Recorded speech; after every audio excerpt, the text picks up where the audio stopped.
आदर्श recording studio मोहरा घाट खगड़िया।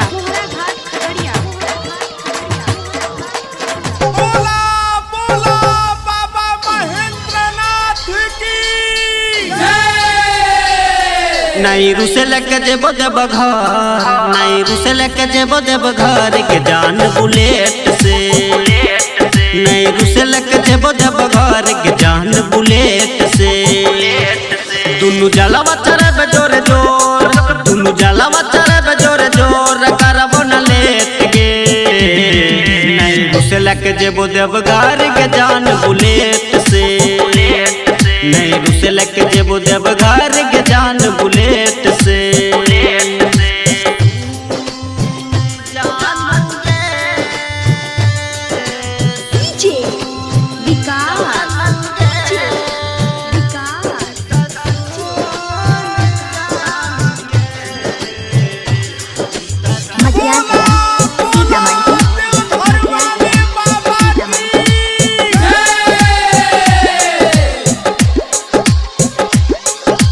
किया रुसल छी चलिया लाके तोरो जैबोगे, बाबा से जे मांगबी बाबा पूरा करतोगे, पूरा करतोगे।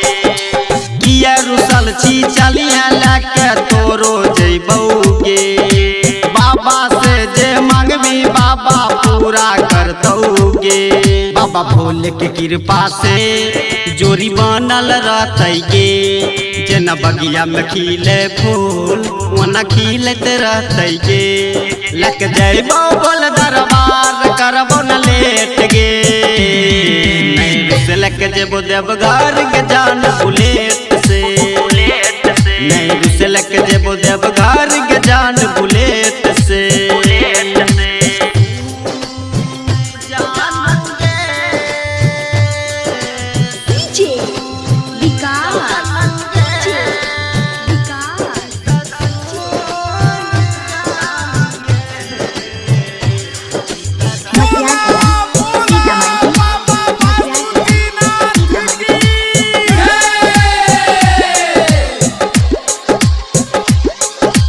पहले सोमारी सुल्तानगंज से जोल उठैबै गे, बन के कमरिया बैजू नगरिया संगे जैबै गे, संगे जैबै गे।